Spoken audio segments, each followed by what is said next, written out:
Bismillahirrahmanirrahim. Alhamdulillahirabbil alamin. Wassalatu wassalamu ala sayyidina wa maulana Muhammadin sayyidil mursalin wa imamil muttaqin wa qaidil ghurril muhajjalin wa syafi'il mudnibin. Allahumma shalli wa sallim wa barik wa karim wa 'azzim alaihi wa ala alihi wa azwajihi wa man sara fi darbihi wa tabi'ina lahum bi ihsan ila yaumiddin wa 'alaina ma'hum wa bihim bi rahmatika ya akramal akramin. Rabbi shrah lana sudurana bima syarahta bihi sudura salihina min ibadika fid din wa dunya wal akhirah. Amin ya rabbal alamin. Ya Fattah ya Alim, iftah alaina fathan karim, akrimna binuril fahmi wa akhirna min dhulumatil jahli. Para habaib yang dimuliakan oleh Allah Subhanahu wa taala dan para kiai, para asatidz takmir masjid khususnya beserta semua daripada jamaah Hubbul Mustafa, hadirin wal hadirat, kaum mukminin wal mukminat yang dimuliakan oleh Allah Subhanahu wa taala. Pertama kita bersyukur, terima kasih kepada Allah Subhanahu wa taala atas karunia-Nya di saat ini, di malam hari ini kita ditatap muka kembali, berjumpa kembali dalam keadaan sehat wal afiat. Semoga karunia sehat wal afiat ini ditambah oleh Allah Subhanahu wa taala, dipanjangkan umur kita oleh Allah Subhanahu wa taala bersama dengan kesehatan, afiat, selamat, zahir kita, batin kita, agama kita, dunia kita, serta akhirat kita. Amin. Allahumma amin ya rabbal alamin. Hadirin kaum mukminin yang dimuliakan oleh Allah Subhanahu wa taala wal hadirat, kita bacakan daripada hadis Rasulullah sallallahu alaihi wa alihi wasallam yang berbunyi, qala Rasulullah sallallahu alaihi wa alihi wasallam, ar-rahimun yarhamuhumur rahman tabaraka wa ta'ala, irhamu man fil ardi yarhamukum man fis sama. Rawahu hadis sahih, rawahu Ahmad. Telah berkata Rasulullah sallallahu alaihi wasallam bahwasanya ar-rahimun yaitu orang-orang yang belas kasih, menyayangi kepada yang lain. Orang-orang yang punya sifat rasa kasih sayang kepada yang lain ini dikatakan oleh Rasulullah, yarhamuhumur rahman, mereka akan diberi rahmat, dikasih sayangi pula oleh Ar-Rahman, yaitu Allah Subhanahu wa taala, tabaraka wa taala. Irhamu man fil ardi yarhamukum man fis sama. Maka sayangilah apapun dan siapapun yang di makhluk di bumi, maka engkau atau kalian akan disayangi oleh mereka yang ada di atas langit, penduduk langit, dan juga Allah Subhanahu wa ta'ala. Ar-Rahimun, orang yang punya kasih sayang. Ar-Rahimun ini terambil dari kata rahmat. Rahman yaitu orang yang punya kasih sayang. Dan ini termasuk daripada salah satu sifat Allah Subhanahu wa ta'ala, Ar-Rahim, Ar-Rahman. Sifat yang dimiliki oleh Allah Subhanahu wa ta'ala ini juga dicangkok, ya, dicangkokkan untuk makhluknya kita manusia, sehingga kita juga bisa sedikit demi sedikit ya mendapatkan keberkahan daripada Ar-Rahim dan Ar-Rahman dari Allah Subhanahu wa ta'ala, yaitu kasih sayang. Sebagaimana Nabi kita Nabi Muhammad sallallahu alaihi wasallam, beliau itu Raufur Rahim. Beliau Nabi kita Nabi Muhammad itu selalu punya jiwa sifat kasih sayang yang sangat luas. Makanya beliau Rasulullah itu mengatakan irhamu man fil ardi, sayangilah semua daripada makhluk yang ada di atas bumi ini, manusia, hewan, Sebagaimana Nabi kita Nabi Muhammad, beliau juga menyayangi semua makhluk. Semua makhluk disayangi oleh beliau, bahkan hayawanat atau hewan-hewan juga disayangi sama beliau. Tidak pernah berbuat kasar sama sekali kepada setiap makhluk. Nah, di sini dikatakan bahwasanya orang yang menyayangi, kasih sayang kepada sesama makhluk, maka dia akan mendapatkan kasih sayang dari Allah Subhanahu wa taala. Sampeyan seakan kepada orang lain, kepada manusia, maka sampeyan akan disaakeni ambil penduduk langit. Penduduk langit itu malaikat dan semua yang ada di atas langit. Lebih banyak jumlahnya daripada di atas bumi. Itu penduduk langit. Jumlahnya lebih banyak daripada makhluk di atas bumi. Ditambah lagi Allah Subhanahu wa taala yang Maha Kuasa menyayangi Anda. Di sini dikatakan oleh ulama, siapa orang yang ingin kasih sayang dari Allah, maka sayangi terlebih dahulu makhluknya. Sampai yang ingin rahmat, kasih sayang itu kan rahmat. Rahmat itu adalah kasih sayang. Sampai jika ingin rahmat dari Allah Subhanahu wa taala, maka kasih sayangilah makhluknya. Dikatakan juga oleh ulama, kasih sayang itu tidak harus hanya dengan mengelus-elus. Kasih sayang juga tidak harus dengan apa? Dengan ucapan. Tapi kasih sayang itu dengan semua yang kita miliki. Misalkan Anda orang alim, cara Anda itu memberikan kasih sayang kepada yang bodoh dengan mengajari ilmunya. Itu kasih sayang. Seakan ketemu Habib kok bodoh, tidak ngerti ilmu, sampai ngerti, maka sampai ajari orang tadi itu. Ini salah satu bentuk kasih sayang sampean kepada orang yang bodoh. Anda orang kaya, maka cara kasih sayang Anda kepada orang yang miskin dengan menginfakkan sebagian harta Anda, menyedekahkan sebagian harta Anda kepada orang miskin tersebut. Ini bentuk daripada kasih sayang. Anda juga termasuk orang yang punya kekuasaan, maka bentuk kasih sayang Anda sebagai kekuasaan, Anda harus mengayomi warga Anda, masyarakat Anda, siapapun yang ditanggung oleh sampean. Nah, ini juga bentuk daripada kasih sayang. Jadi kasih sayang itu banyak. Kasih sayang seorang bapak, ia tampakkan kepada istrinya dengan apa? Mengajari syariat. Tutup sayang-sayangan kau. Seakan-akan nih bojone dilus-lus terus dimanja. Ketika si istri tadi itu tidak mengerjakan sholat, dibiarkan. Apa usahakan? Ini bukan termasuk bentuk kasih sayang.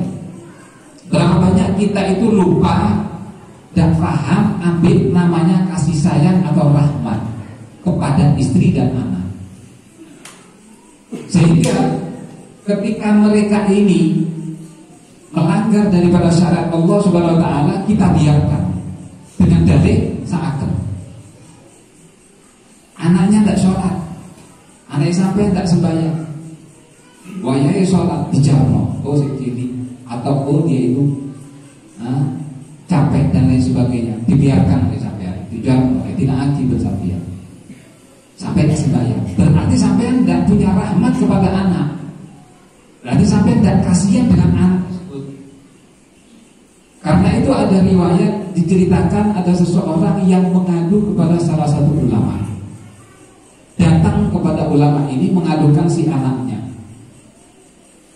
Bagaimana ini Pak Yai? Anak saya ini setiap dibanguni untuk sholat subuh, dia ini tidak mau bangun. Sampai-sampai dia tidak sholat. Padahal aku kasihan. Sakno bapaknya. Kasihan bapaknya kepada si anak itu. Ibunya juga kasihan kepada si anak itu. Tapi setiap kali dibanguni dia tidak mau bangun. Maka apa jawabnya ulama tadi? Dijawab oleh ulama tadi itu, Bu, misalkan di omai sampean sampean kebakaran, misalkan di sampean kebakaran di kamar bono, di kamar anak sampean kebakaran, apa yang Anda lakukan? Oh ya langsung tak kere, tak selametno anakku teko api, tak selametno anakku cepet-cepetan, masih kondisi itu tak kere, gak usah dibugai mana, gak usah dipecut atau disiram, keret wis. Maka dikatakan untuk anak ini, Bu, api neraka itu lebih dahsyat daripada api omah. Berarti anak mulai gak gelem sembahyang, gereten. Ojo disiram tok, gereten. Iku bentuk kasih sayang. Kelihatannya itu apa? Kasar, tapi di hadapan Allah Subhanahu wa taala enggak. Karena demi untuk apa? Menegakkan kewajiban kepada Allah Subhanahu wa taala. Nah, ini bentuk kasih sayang yang sering dilupakan sama kita. Kita sayang, kandung cinta kepada istri-istri kita, ya kita biarkan mereka membuka aurat. Nah, ini salah. Ini kasihan atau rasa sayang yang tidak dinilai oleh Allah Subhanahu wa taala. Kenapa? Karena melanggar syariat. Pokok setiap hal yang melanggar syariat, meskipun itu baik di mata kita, tidak akan digaji sama Allah Subhanahu wa taala. Tidak akan diberi pahala sama Allah Subhanahu wa taala. Kelihatannya apik, ketoknya halus, kelihatannya sopan, tetapi melanggar syariat, maka tidak akan diberi pahala oleh Allah Subhanahu wa taala, bahkan termasuk dosa yang paling besar. Waliyadu billahi ta'ala min dzalik. Seorang ayah, seorang bapak yang tidak peduli dengan urusan keluarganya. Anak tidak dididik agama, berarti sampai tidak salah kenang anak tadi itu. Membiarkan anak bodoh itu berarti tidak kasihan, tidak rahmat kepada anaknya. Bagaimana cara kita itu rahmat kepada si anak? Maka ajari anak itu agama, pahamkan anak itu kepada agama, sekolahkan ke madrasah, pondokkan ke pesantren. Sampean sebagai orang tua harus berusaha bagaimana caranya anak ini bisa ngerti kepada agama.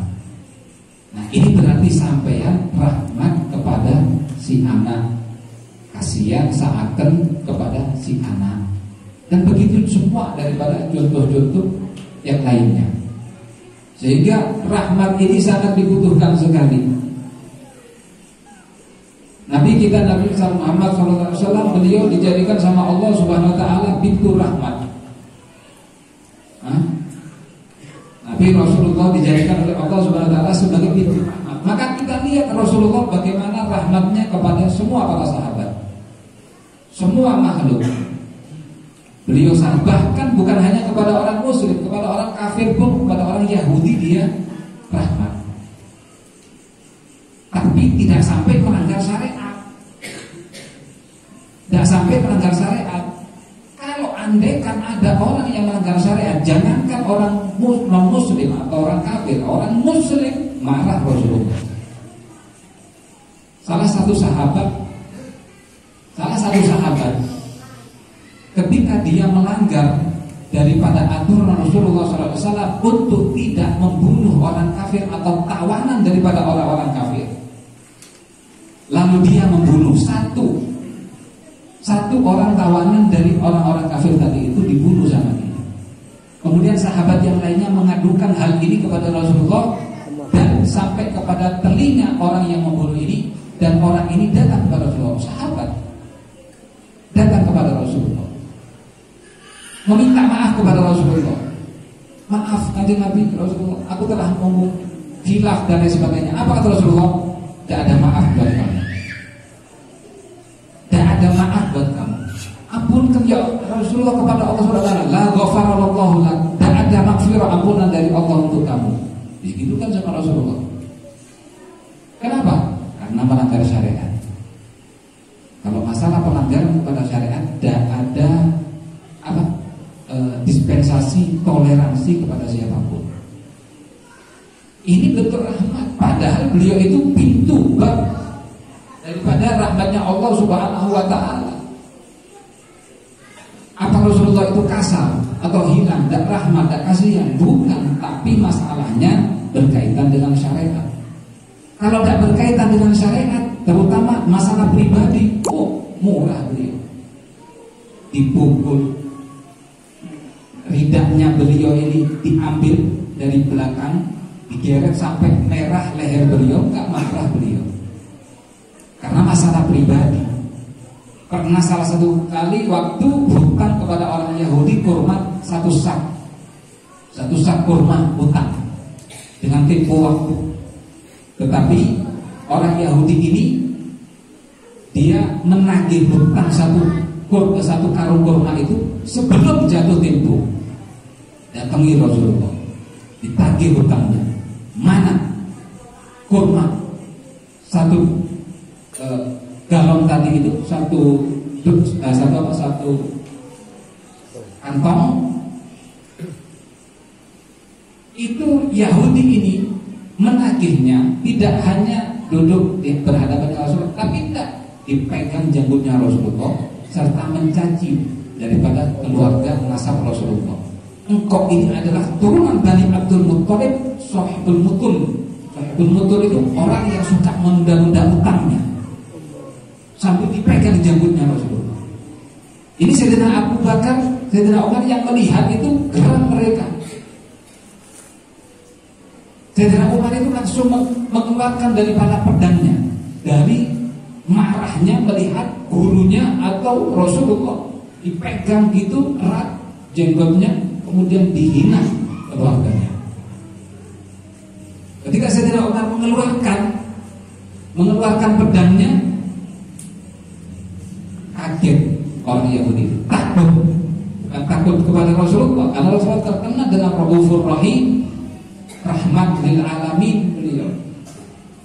Dalam kutip dia dalam batasan tidak melanggar syariat. Akhirnya kaget orang Yahudi itu, gemetar melihat pedang yang dibuka tadi, padahal baru dibuka sedikit. Orang Yahudi itu gemetar, sama Rasulullah disuruh tutup.